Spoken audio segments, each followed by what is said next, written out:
El cambio climático es una combinación heterogénea de opiniones y acciones muy difundidas a nivel mundial.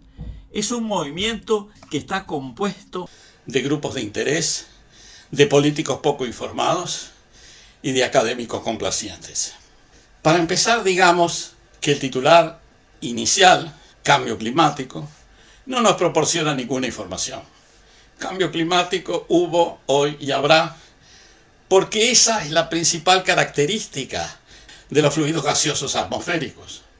Están sometidos a cambios permanentes a todas las escalas de tiempo, diarias, anuales, seculares, geológicas. ¿Qué es lo que se imprime en la opinión pública cuando se la alarma afirmando, prediciendo un cambio climático o el cambio climático? Se imprimen dos conceptos. Se imprimen dos conceptos básicos. El primero es que hay un cambio predefinido como negativo, predictor de tendencias perjudiciales o probablemente de catástrofes inevitables. Y el segundo, que ese cambio es producido por la acción humana, digamos, con la palabra implícita, casi bíblica, por la culpa de la acción humana. Y si queremos ser más conservadores en el vocabulario, digamos que es por culpa de algún pecado original del que ha resultado difícil desprenderse después de 2000 años de dogmas e imposiciones. A eso se agrega la imprecisión del término clima, que en el caso del idioma español muchas veces se asimila al concepto de tiempo. La gente tiene alguna dificultad en diferenciar el tiempo, nos referimos al tiempo meteorológico, al tiempo atmosférico de hoy, de mañana o del mes que viene, del clima imperante en los últimos 100 o 500 años. O sea, basta una tormenta o una prolongada sequía para que todos acepten, sin más, de que eso es una prueba de un cambio climático. Se introduce el razonamiento siguiente. Hoy tuvimos un clima cálido, pero mañana tendremos un clima frío. ¿No es eso suficiente prueba del cambio climático? No se aprende a diferenciar los cambios según las escalas de tiempo. Resulta que en la conciencia de la opinión pública termina siendo lo mismo un día o una semana que un siglo o un milenio. Lo grave de esta situación contemporánea es que las personas que se dedican a las actividades científicas son cómplices de una confirmación supuestamente rigurosa de esta combinación de razonamientos y convicciones. De acuerdo a esto, cualquiera sabe o ha sido convencido, como también confirman muchos académicos complacientes, que pronto los océanos van a inundar las costas, que la temperatura de la atmósfera va a aumentar generando preocupaciones generalizadas hasta para los inuit y samoyedos de las regiones árticas, norteamericanas y siberianas. No solo eso, van a haber espantosas sequías, lluvias torrenciales, huracanes y prolongadas nevadas. En casi todos los continentes, eso será el cambio climático, la catástrofe. Y se dice y se repite que en forma irresponsable los humanos continúan aumentando el dióxido de carbono en la atmósfera, que supuestamente es la causa de todos los males, agravando el problema. No importa que el dióxido de carbono es el alimento de las plantas, el nutriente de la vida, o que su disminución excesiva puede incluso ser fatal para la vida en la Tierra. El CO2, o sea, el dióxido de carbono, es el malvado de la película. Se le dibuja como humos oscuros y negros cuando es transparente, incoloro e inodoro.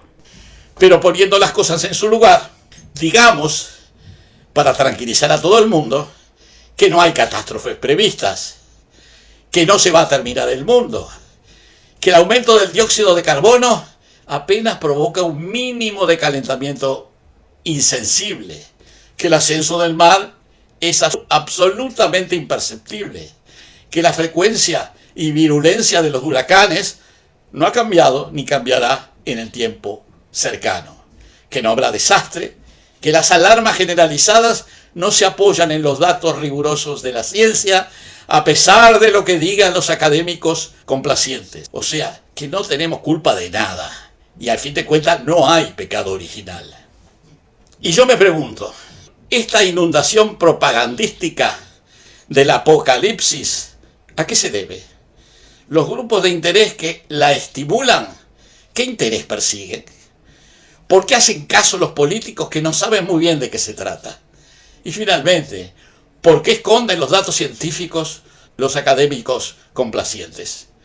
Yo no tengo todas las respuestas a esas preguntas, ni pretendo tenerlas. Pero solo quería tranquilizar a la gente de que no respondan instintivamente a los titulares dramáticos. La atmósfera terrestre tiene varios miles de millones de años y ha demostrado una extraordinaria estabilidad. No es muy probable que las cosas cambien radicalmente el año que viene, ni el próximo. Como decía al principio, la expresión cambio climático no tiene un sentido específico, porque el cambio, ya sea climático o de otro tipo, siempre ha existido, existe o existirá. O sea, que no dice nada que no sepamos desde siempre. En primer lugar, aclaremos que el clima es el comportamiento del tiempo meteorológico en un lugar o región en un periodo razonablemente prolongado, digamos 30 años o más. También se puede aplicar al comportamiento del tiempo meteorológico en todo el planeta durante un periodo prolongado. Pero eso es muchísimo más difícil de identificar o definir. Por ejemplo, en geología los cambios climáticos globales requieren prolongados estudios de formaciones geológicas y aún así frecuentemente los geólogos no se ponen de acuerdo. En cuanto al cambio climático global reciente, digamos durante los últimos 300 o 400 años, se presentan similares dificultades debido a los múltiples parámetros existentes y variadas formas de registro a través de la historia. En la actualidad, la expresión cambio climático aparece en los medios constantemente, pero en general no se refiere a un cambio climático global, sino a cambios a nivel local o regional. Aclaro que cuando decimos local, nos referimos a cambios que se extienden o afectan a cientos de kilómetros cuadrados, o incluso a miles de kilómetros cuadrados, pero no mucho más. Y eso es así, inadecuadamente, se denominan cambios climáticos a los cambios que se producen a nivel de los paisajes, relacionados con los efectos de los fenómenos meteorológicos y no del clima. Estos supuestos cambios climáticos frecuentemente no lo son, pues solo reflejan el efecto de la ocupación humana inapropiada de los territorios. O sea, que se llama cambio climático a lo que es en realidad un cambio del impacto de los fenómenos meteorológicos, digamos tormentas, huracanes, vientos fuertes, inundaciones, sequías, etc. Y este impacto, reiteramos, se debe a las modificaciones territoriales y ambientales como resultado de la ocupación humana, pero no a un cambio climático que durará para siempre. No tenemos la culpa, porque no hay culpa, no se trata de tener la culpa, y mucho menos de ser culpables de algún pecado original, como tratan de imponerlo inconscientemente a partir de las previsiones catastróficas que se nos imprimen cada día.